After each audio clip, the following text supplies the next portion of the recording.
Hello mga par, it's a prank. It's a prank gid karon na adlaw kay sige magka-prank. Matingala man pud mi kung prank lang ni or prank ka lang gid ang prank sa amo ah. Ha? Anyways, pasagdi na kay madayon na gid mig live recording dito sa Pine Ridge. Maong 4:30 pa lang nagbiyahe na mi paingon sa Kanayan. Bangking-bangkingan pa gyud sa akong amigo nga halang-halang. Ha? Nganong halang-halang? Halang-halang magpadagan. Anyways, padayon na ta og ato na lang i-fast forward kay layo-layo para ba ang pasulod sa atong destinasyon. Kung magdugay-dugay ta na kitagi apikihon, mopay alang-alang atong naong unsay connection. Ug finally nakaabot na gid mi sa mong destinasyon pero it's a prank kay di mi madayon kay booking man day diri. It's a prank. Mao lagi. Basa-basa og research pod lagi. Ngisi. May ganit kay namin na-discover diri. Silingan rapod nila dinhi. Ug nindot pod ang lugar diri. Makaingon na lang gid kag pagka-lovely. Kat-kat na pod mi. Tsada pod ni nga activity kay panington pod ka permi. Dira pod tantong kapoy. Ug nagpasalamat day mi sa caretaker diri kay gialaw gid niya nga mag-live recording mi diri. Ug hulat-hulat day mo ha kay sunto open ni nga lugar diri. Unya mag-set up sa mi. Pero wag gid nagabinan gid mi. Sige retake hangtod nagabi Hay, kakapoy ba gid ni ini. Pero sige lang, mao naman gid ni. Panindigan na lang nato ni. Thank you.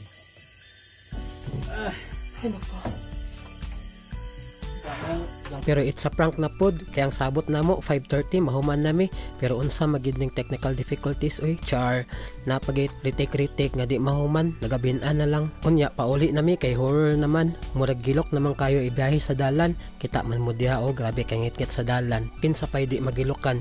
May gani na nami sa highway sa Kanayan, nakaginhawa ra gid mi, murag naibtag uban. Ug finally, niabot na gid mi sa sentro sa Malaybalay. Ug naka-decide mi nga mangitag kan-anan aron mahuwasan ang naghilab namong tiyan. Ni order og paklay, togi og barbecue ang atay. Huy, sa mana? Gutom na ba? Tag-ana, asa ning lugara? Kung taga-kasisang ka, kabalogid ka. Pero abi ninyo par, karon pa ba ako nakalingkod diring lugara. Pero bala na, kay andam na among gipangdala. Kita ninyo ba? Pero ay ka, makahatag na nagkalipay sa mua. Pero time sa, sugdan na nato atong ritwa. Pataka na pud kag yaw-yaw ha. Bahala na diha, mekos-mekos na, ug pangandam na, kay mag-unboxing ta. Tada!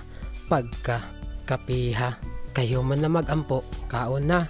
Fast forward na pud na. Ug tungod sa kapaspas na mo kaon, ang minute burger, seconds ra. Murag samar sa iya ba? Kisap mata kung mawala. Nganong gahuguta ka diha? Kaon lang good, walay huguta. May panyaw kauban paspas kay munguya. Murag way init ang kape oy. Speaking of init, dili pud init diring lugara kay kusog kay electric fan. Mao ang kape ay imog yung mapahimungtan.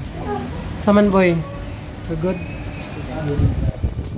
Ug nahuman na gid mi kaon diri. Kung makahigayon mo, hapit lang mo diring lugara, naranes kasisang. Unya, manguli na ta. Ug salamat kaayo sa 3 minutes ngayong gihatag sa amo. Sunod na pod, asa na pod kaming lugara. Basta, surprise ra. Ug aya pod kalimot nga i-share ning video ha, para suporta sa amo ang duha. Yeah! Daghang salamat ug bye-bye. God bless.